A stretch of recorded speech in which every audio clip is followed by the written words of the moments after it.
అందరికీ నమస్తే అండి. బొనవల సుధాకర్ రెడ్డి నిన్న ప్రెస్ మీట్ పెట్టి ఆయన మాట్లాడే డైలాగులు చూస్తూ ఉంటే నిజంగా ఈయన ఈ స్థాయికి ఎలా వచ్చాడరా బాబు అనే ఫీలింగ్ కలిగేస్తూ ఉంటుంది. ఏదో అదృష్టం బాగుండి ఆ స్థాయికి వచ్చి చలామణి అయిపోతున్నాడు. కానీ ఆయన మాట్లాడే విధానం చూడండి ఎంత అడ్డగోలు పోతుందంటే, అంబటి రాంబాబు మాట్లాడింది తప్పు కదట. అసలు హేట్ స్పీచ్లకి చట్టాల్లో పలానా సెక్షన్లు ఉన్నాయి, గతంలో సుప్రీంకోర్టు ఇచ్చిన తీర్పులు ఉన్నాయి. ఆ విధంగా ఎవరు ఎన్ని రకాలుగా ఎవరిని ఎన్ని బూతులు తిట్టేసినా సరే కేసులో నమోదు చేయకూడదు. ఇంటికి పిలిచి లేదంటే ఇంటికంటే స్టేషన్కి పిలిచి లేదంటే వీళ్ళే వెళ్ళి నోటీస్ ఇచ్చి మీకు సమయం ఉన్నప్పుడు వీలు ఉన్నప్పుడు తాయితీగా వచ్చి ఊరికి నామకే వస్తు స్టేషన్కి వచ్చి కనపడి వెళ్ళిపోండి బాబు అని చెప్పేసి అని అనాలంట. అది కూడా జోగి రమేష్కి మళ్ళీ మద్దతుగా మాట్లాడుతూ పెట్రోల్ పంపులు మీ దగ్గరే ఉంటాయి మా దగ్గర ఉండవా అని చెప్పేసి అని మాట్లాడుతున్నాడు. సరే ఏమని మాట్లాడుతున్నాడు వినిపిస్తుంది చూడండి. సార్ అంబటి రాంబు గారు అక్కడ గుంటూరులో నెక్స్ట్ డే జోగి రమేష్ గారి ఇంటి మీద పెట్రోల్ బాంబు, దానికి మధ్యలో విడుదల రజనమ్మ ఉడిగబోయిస్తుంటే స్త్రీని చూడకుండా ఎక్స్ మినిస్టర్ చూడకుండా ఆమె మీద దాడి, కాకాని గోవర్ధన్ రెడ్డి గారి మీద దాడి. మరి ఘోరం కదా జోగి రమేష్ గారి ఇంటి మీద పెట్రోల్ బాంబులు వేయడం. పెట్రోల్ మీకే ఉంటుందా? ఎల్లకాలం మీ దగ్గరనే ఉంటుందా? నోరు అదుపులో ఉండాలి. ఆ పెట్రోల్ దాకా ఎందుకు మా నాయకుడికి చెప్పుకుంటే కాదా? మరి ఎదవా మాట్లాడేటప్పుడు పద్ధతిగా మాట్లాడరా? ఏమి మాట్లాడితే ఆడెదవా ఈడేదవా ఆనా కొడుకు ఈనా కొడుకు అని మాట్లాడతారో మాట్లాడడానికి సంస్కారంగా మాట్లాడంటారా? మాట్లాడితే అక్కడ దాకా తెచ్చుకోరు కదా, కొంప దాకా తెచ్చుకోరు కదా.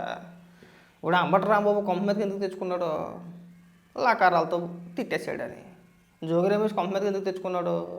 ఆడు మంత్రిగా ఉన్నప్పుడు బూతులు మాట్లాడి ఇవాళ జైలు నుంచి బయటకు వచ్చిన తర్వాత కూడా నేను బూతులు తిట్టేస్తాను, నేను బూతులు మాట్లాడేస్తాను, ఆడేదవా ఈడేదవా అని చెప్పేసి అని చిన్న పెద్ద తేడా లేకుండా అందరినీ ఇష్టానుసారంగా మాట్లాడుతుంటే పడతాయండి. పడకుంటే ఎట్టుంటాయి? తగ్గాలిగా. ఇప్పుడు చూడు ఎవడన్నా మాట్లాడి సాహసం చేస్తున్నారా? మొన్న వాళ్ళిద్దరే కాదు, అంబటి రాంబాబు జోగి రమేషే కాదు, వాళ్ళతో పాటు ఇంకొంతమంది నాయకులు కూడా ప్రెస్ మీట్లలోని అలాగే సాక్షి డిబేట్లోనూ కూర్చొని చంద్రబాబు నాయుడు గారిని లోకేష్ గారిని వ్యక్తిగతంగా విమర్శించేటోళ్ళు. ఈ మధ్యన అది లేదు, తగ్గిపోయింది, బాగా కంట్రోల్లోకి వచ్చారు. విమర్శించే విధానం మారింది. మాకు ఒక దున్నపోతుంది, ఆ దున్నపోతు తప్పితే వాళ్ళు మినహాయించి మిగిలిన వాళ్ళందరూ కూడా ఆల్మోస్ట్ కంట్రోల్లోకి వచ్చేసారు. ఆ దున్నపోతు కూడా ఎప్పటికప్పుడు టైం వచ్చింది. టైం వచ్చిన రోజున ఖచ్చితంగా ఆవిడకి ఉండేది ఆవిడకి ఉంటుంది. చాలా మాట్లాడుతుంది ఏజులు గేజులు అని చెప్పేసి అని. ఆ రోజు ఎడుద్దురుగానప్పుడు మీకు మనస్సాక్షి కూడా అనిపించడం లేదా?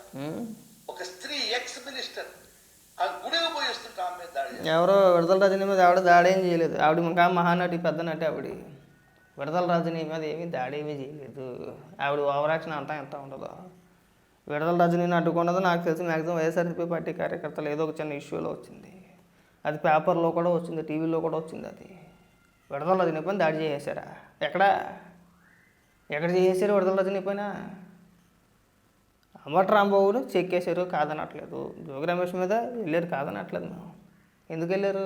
వాళ్ళు మాట్లాడిన భాషా విధానం కరెక్ట్గా లేదు కాబట్టి.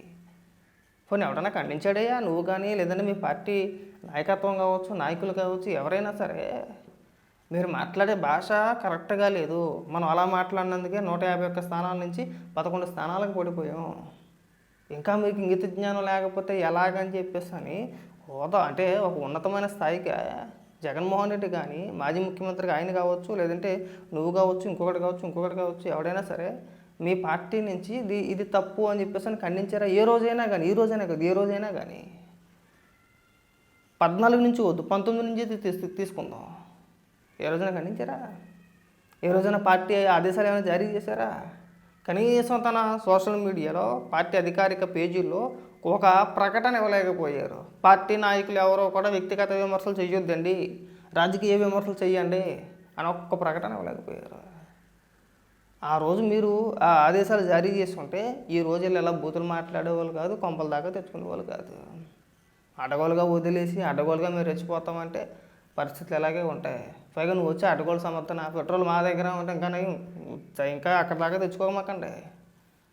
సిగ్గుశారం ఏమన్నా ఉంటే నీకు వాళ్ళు మాట్లాడిన భాష గురించి మాట్లాడుతూ ఇంకెప్పుడు కూడా అలాంటి భాష మాట్లాడకమాకండి అని చెప్పేసి చెప్పండి. ఆ రోజు మీరు అధికారంలో ఉన్నప్పుడు జరిగినప్పుడు తెలుగుదేశం పార్టీ ఆఫీస్ మీద దాడి చేసినప్పుడు మా కార్యకర్తలకు బీపీలు వచ్చినాయని మాట్లాడారు, మాట్లాడదా? మీ కార్యకర్తలకే కాదు, తెలుగుదేశం పార్టీ కార్యకర్తలకు కూడా బీపీలు వస్తాయి. వాళ్ళు ఉప్పు కారం తింటున్నారు, మీరు ఎలా ఉప్పు కారం తింటున్నారని చెప్పేసి ఆ రోజుల్లో మీరు సమర్థించుకున్నారో ఈరోజు అంతే, వాళ్ళకే అభిమానులు ఉంటారు. అభిమానులు ఎవడో కంట్రోల్ చేయలేడు కదా.